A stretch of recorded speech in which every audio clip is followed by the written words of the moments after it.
이번 시간에는 균류에 대해서 얘기 나눠보도록 하겠습니다.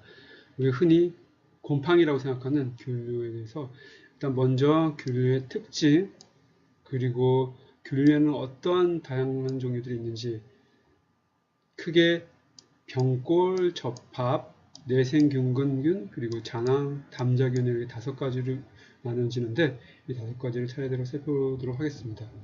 그리고 또 균류는 다른 생물들과의 공생, 또 기생하는 종류에서 중요한 역할들을 하는데, 그래서 파트너로서 균류가 어떤 역할을 하고 있는지, 병원균으로서 균류는 어떤 역할을 하는지를 마지막으로 다루도록 하겠습니다. 자, 식물계에서도 봤던 진핵생물의 계통수인데요. 여기서 우리가 살펴야 할 것은 균류, 곰팡이류, 균류가 외형상 봤을 때는 우리 쉽게 식물과 더 가까운, 유전적으로 더 가까운 종류라고 생각하기 쉽지만, 여기서 본 계통수에서 보게 되면 오히려 동물들과 균류가 좀 더 가깝다는 것을 알 수 있습니다. 자, 그럼 이제 균류의 특징에 대해서 살펴보도록 하겠습니다. 앞에 계통수에서 균류는 동물과 가깝다고 했었는데요. 그것은 이들이 같은 진핵생물이면서도 양분을 스스로 만들지 않고 섭식을 통해서 얻는다는 종속 영양생물이라는 점에서죠. 그런데 동물과 큰 차이점은 동물이 먹어서 양분을 얻는 데 비해서 균류는 가수분해 효소, 소화 효소들을 몸 외부로 분비를 해서 그 분비된 효소가 물질을 분해하면 그 분해 산물을 흡수하는 형태를 가집니다. 그렇기 때문에 이들은 다른 생물들의 사체라든가 분비물 같은 것을 먹이로 하는 부생생물이기도 하고, 또는 다른 생물들의 기생에서, 즉 다른 생물로부터 양분을 흡수해서 뺏는 그런 기생 역할을 하기도 하고요. 영양생활서를 보이기도 하고, 또는 다른 생물들과 서로 상호 이익을 주고받는 공생 관계를 가지기도 합니다. 또 이 사진에서 보면은 토양 속에 살고 있는 선충이라는 생물인데, 이 생물을 곰팡이가 군사가 이렇게 감싸서 잡아먹고 있는데, 이런 포식성, 즉 잡아먹는다고 해서 직접 먹는 것은 아니고 이렇게 올감을 걸낸 뒤에 죽이고 이제 효화 효소를 분비해 가지고 양분을 흡수하는 거겠죠. 그리고 또 이런 균류들은 단세포인 경우도 있고 또 다세포성도 가지고 있습니다. 근데 가장 특징 중에 하나는 이 세포들이 키틴질이라고 하는 것으로 이제 세포벽이 이루어져 있다는 것이 균류가 가지는 가장 큰 특징이고요. 식물에서는 세포벽이 뭘로 이루어져 있다고 했었죠? 네, 셀룰로스였죠. 섬유소인 셀룰로스였었는데, 균류는 키틴질이기 때문에 이런 점도 식물과 외형적으로는 움직이지 못한다는 점에서 스스로 이동하는 이동성이 없다는 측면에서 비슷해 보이기도 하지만 큰 차이점이기도 하죠. 그리고 분산은 이제 균류들은 포자를 통해서 분산한다는 특징을 가지고 있습니다. 그리고 또 우리가 균류하면은 곰팡이라 가지고 실 같은, 그래서 이렇게 실 같은 망상 구조를 가지고 있는데, 이것이 균류의 균사라고 하죠.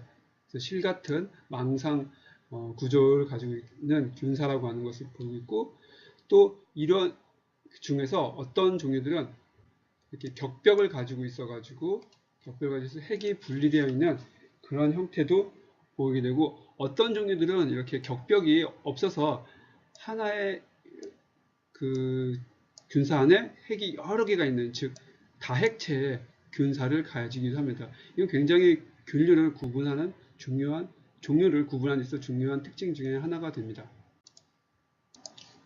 자, 균류의 생활사를 한번 살펴보면은, 여기서 균류는 N, 반수체 이 단계가 우리가 보는 균류의 생활사에서 대부분을 차지한다는 것을 차지한다는 특징을 가지고 있습니다. 이 N 반수체 단계에서 다른 유전형을 가진 N이 만나서 먼저 세포가 N과 N이 만나는데 먼저 세포질이 융합을 하고 핵은 융합을 하지 않는 단계, 즉 이핵체 단계, 이거를 이제 M 플러스 N 단계라고 하는데, 이러한 N 플러스 N 단계 또는 N 단계가 우점하고, 즉 이렇게 핵이 두 개가 한 세포 안에서 공존을 하던 시기에서 핵 융합, 이 두 가지 핵들이 융합을 하면은 이제 접합자인 EN의 상태가 되는데, 이 EN의 접합자 상태는 굉장히 짧거나 우리가 보지 못하는 경우가 많다는 거죠. 그래서 생활사에서 균류는 이 N과 N 플러스 N의 이핵체 단계가 우점한다라는 특징을 가지고 있습니다. 근데 균류에서 분산을 위해서 포자를 만든다고 했는데, 이들을 보게 되면 접합자에서 EN의 접합자가 감수 분열을 해서 반수체인 N 포자를 만들어내고, 이 포자에서 발화를 해가지고 다시 새로운 균사체를 이루게 성생을 하게 되고, 이 균사체들이 환경이 나빠질 때는 다른 균사체 N과 만나서 이런 또 유성생식으로 넘어가지만, 유성생식으로 만약에 그 조건이 좋을 경우에는 이 자체 내에서 포자 생성 구조를, 우리가 보는 여기서 귤에 곰팡이가 피었는데 여기에 막 가루 같은 게 날리죠. 그게 다 포자입니다. 즉 이러한 영양이 좋은 상태에서는 무선생식을 하게 되는데, N의 균사체에서 포자 생성 구조를 만들어 가지고 N의 포자를 만들어내게 되고, 그래서 이때 포자를 무성생식에 생성되는 포자라고 해서 무성포자라고 하고, 이 시기에 생성되는, 즉 접합자 EN으로부터 감수 분열을 통해서 만들어진 포자는 이제 유성생식을 통해 만들어진다 해서 유성포자라고 하는 거죠. 이 두 가지 형태의 포자로 인해서 포자로 분산하고 또 그렇게 분산하는 역할을 하게 됩니다. 생장을 하게 역할을 하게 되고요. 근데 단세포형 균류의 가장 대표격인 효모 같은 경우에, 우리가 효모는 빵을 만들거나 술을 만드는데 듣게 되는데요. 이 효모 같은 경우에는 무성생식으로 출합법, 여기서 한 부모세포로부터 새로운 개체가 나오는 출합법이 또 대표적인 무성생식의 방법으로 효모에서는 보이고 있습니다. 현재는 한 10만 종 정도의 균류가 알려져 있는데요.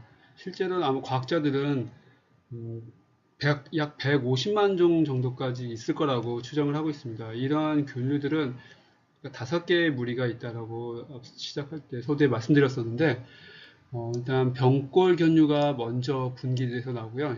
그 다음에 접합균류, 그리고 내생균근균류, 그리고 그 이어서 이제 잔황균류, 가장 많은 종류가 있는 잔황균류와 그리고 담자균류들. 우리가 보통 이제 곰팡이 하면은 여기에서 이 종류들을 우리가 쉽게 떠올리게 되면 그만큼 이들이 가장 종류가 많다는 의미가 되고, 이들을 크게 보면 여기에서 이 앞서 먼저 분기돼 나왔던 병골, 접합, 내생균근균류들은 균사에 어떤 격벽이 없는 반수체의 균사라는 것을 우리가 알 수 있고요. 그에 비해서 이 잔황균류와 담자균류에 가서는 균사의 규칙적인 격벽이 나타나게 됩니다. 후기에 등장하는 종들, 균류에서 보이는 격벽이 이 균류에게 주는 생존에 유리한 점은 어떤 점 때문에 그럴까요? 균사가 상처를 입었을 때 그 부분만 절단돼서 잘려 나가거나 하면 되기 때문에 그 뒤에 연결된 다른 균사들이 영향을 덜 받는다는 점에서 좀 더 격벽이 없는 이 앞선 세 종류의 균류보다 좀 더 유리하다고 볼 수가 있겠죠. 먼저 가장 오래된 균류 계통인 병골 균류를 살펴보면 균류 진화 과정에서 가장 초기에 먼저 갈라져 나왔다고 했죠. 그렇기 때문에 이들은 편모를 가진 포자, 이거를 이제 여기는 좀 유자라고도 하고, 또 편모가 달려있죠. 편모가 그래서 이걸 유주자 또는 동물성 포자라고 해서 동물과 공통된 특성이라고 볼 수가 있습니다. 이들은 이제 주로 물에서 수생 분해자 역할을, 이 물에 잠긴 잎에서 이렇게 피어 있는 근근근류들이 분해자 역할을 하기도 하고, 또 이렇게 분해자 역할을 하기 때문에 이들은 식물에 있는 섬유에서 셀룰로스를 분해할 수 있기 때문에 다른 소라든가 소와 함께 중요한 상리 공생자 역할도 하게 되죠. 또는 다른 원생 동물이라든가 균류들 또는 식물들, 동물들의 이제 기생을 하는 그런 역할도 하고, 최근에 있는 양서류의 집단 감소의 중요한 원인으로 생각되는 종들이 바로 이 병꿀균류에 속하는 종들입니다.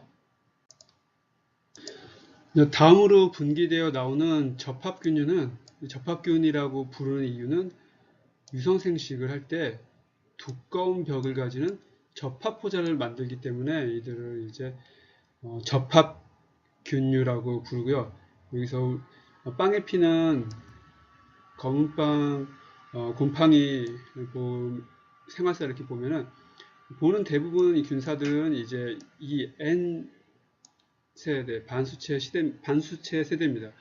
근데 이게 이제 환경이 조건이 좋으면은 그대로 균사가 자라서 끝에 이런 검은색 포자낭을 만들고 여기서 또 새로운 포자를 만들어 가지고 또 퍼져나간 뒤에 또 자라겠죠.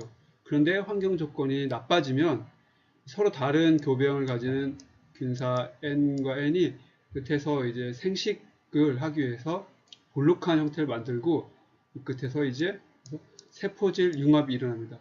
세포질 융합이 일어나면은 이러한 검은색의 접합 포자낭이 형성이 되고, 이 접합 포자낭은 환경 조건을, 건조한 환경이나 서식이 나쁜 환경들을 견딜 수 있도록 두꺼운 벽을 발달시키기 때문에, 그래서 이 유성생식식에 보이는 이것 때문에 접합포자 형성해서 접합균류라고 부르는 거고, 이들에서 이제 처음에는 세포적 융합을 일어났지만 아직 핵융합이 일어나지 않았기 때문에 여기에는 아직 M 플러스 N 세대가 되고, 이것이 이제 핵융합이 되면은 EN이 된 뒤에 여기서 감수 분열이 일어나고 그 N의 단체가 쭉 자라서 끝에 포자나 만들면 그 속에서 포자인 N이 퍼져나가면서 또 새로운 생활사로, 새로운 균사로 자라게 됩니다.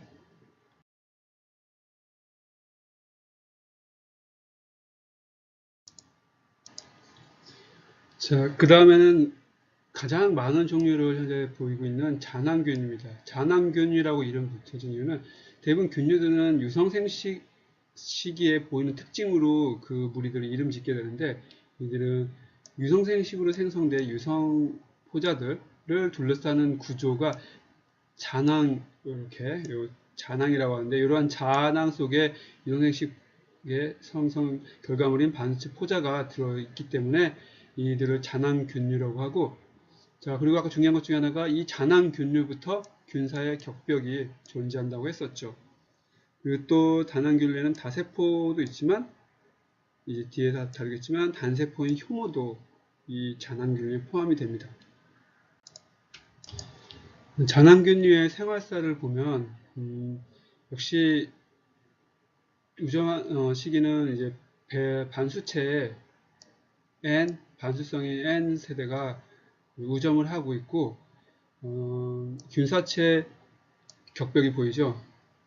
그런데 앞서 접합균류에서는 이 무성생식 때 퍼져나가는 무성포자들을 포자낭에서 만들었었는데, 전항에서는 분생자병이라고 해서 기이한 형태의 이런 구조에서 끝에서 무성포자들이 만들어지는데, 이걸 그래서 분생자라고도 합니다. 이 분생자들이 이렇게 퍼져가지고 분산되고 또 이 발에서 새로운 균사체로 자라서 무성생식을 돌리게 되는데, 환경이 나빠지게 되면은 이렇게 분산된 분생자가 다른 유전형을 가지는 균사와 이렇게 결합을 하면은 세포질 융합이 일어나게 되고, 여기 그렇게 되면 이제 세포질 융합이 일어났기 때문에 이핵성 M 플러스 N에 이제 이액성의 잔항이 형성되고 그 뒤에 핵융합이 돼서 2배체 EN의 잔항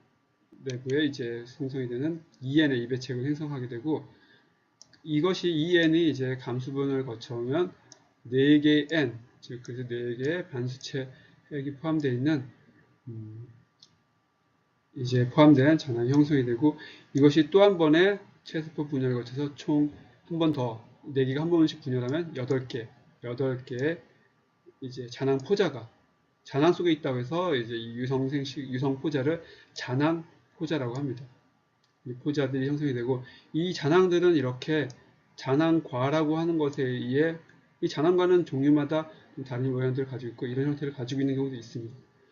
여기서 이제 잔항과가 열면서 잔항 속에 있던 요 잔항 포자들이 퍼져나가고 이것에서 다시 발아가면 새로운 균사체로 자라게 됩니다.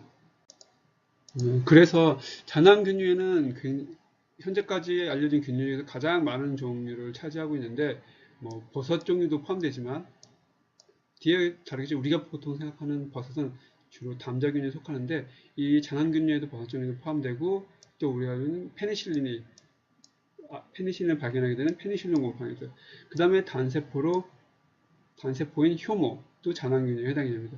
앞서서 이 효모들은 출합법으로 구성생식을 한다는 것을 다뤘었죠. 그 다음에 앞서던 이렇게 잔항균류 중에는 토양생물인 선충들을 잡아먹는 포식성 종류도 포함이 되어 있습니다. 자, 마지막으로 균류 중에서 마지막으로 다루는 담자균류입니다. 우리가 흔히 보는 버섯류들이 바로 담자균류의 대표적인 종류들에 해당이 되고 이들은 우리가 보는 이 버섯들의 요 시기는 이핵의 즉 균류 중에서 반수체 세대가 아니라 이핵 n 플러스 n의 균사체가 생활사에서 우점하는 시기입니다. 여기서 이제 유성포자를 생산하는데 이때 담작이라고 하는 것을 형성을 해가지고 하기 때문에 이들을 이제 담자균류라고 하고 생태적으로 봤을 때 이들은 이제 분해자, 특히 목재 니그닌을 분해할 수 있기 때문에 분해자 역할을 해주고 그 외에 또 식물에 병을 일으키는 깐부기병, 녹병 등의 종류도 이 담자균류의 대표적인 사례가 됩니다.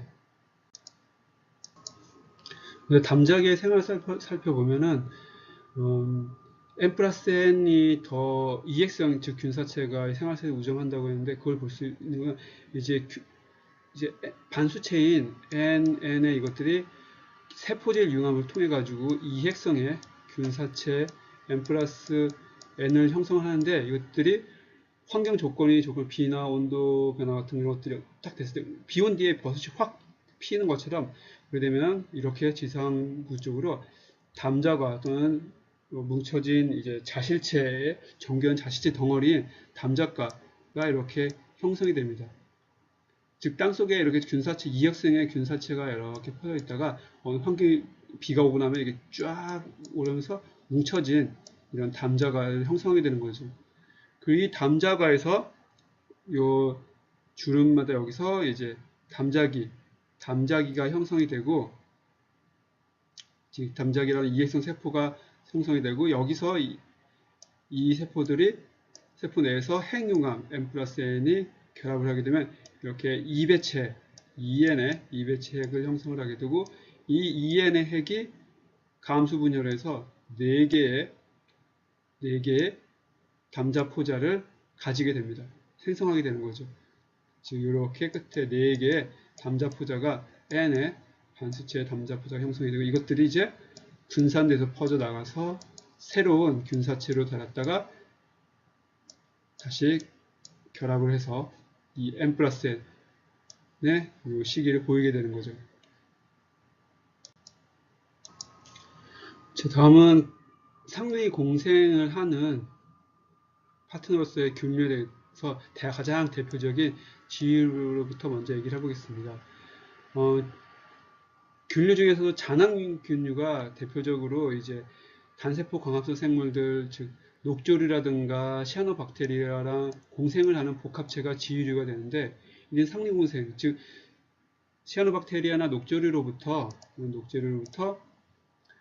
광합성산물 탄소원을 공급을 받고, 이들이 살 수 있는 환경을 제공해주고, 또는 이제 물과 무기양분들을 보관해주는 역할을 해줘.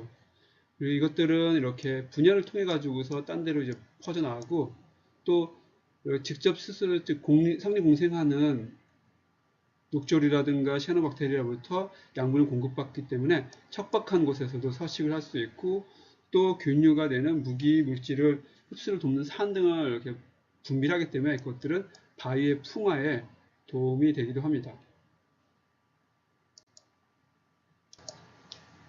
다음으로 또 상류공생은 중요한 게 식물과 균류가 이제 함께 균근이라고 하는 공생체를 형성하는 거죠. 식물 뿌리와 균류의 균근을 형성하는 것을 상류공생체를 균근이라고 하는데, 여기에는 두 가지 유형이 있습니다.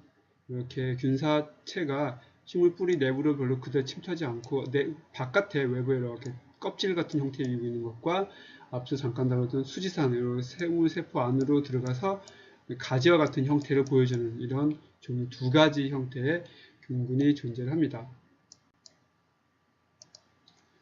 균류는 상리공생으로 지류, 그 다음에 균근을 얘기했지만, 또 한 가지 언급하지 않은 것 중에 하나는 이제 다른 동물들과 함께 소라든가 그런 초식동물에 위에서 그 식물 물질, 셀룰, 섬유소를 분해하는 데 공생 역할을 관여하면서 공생자로도 하죠.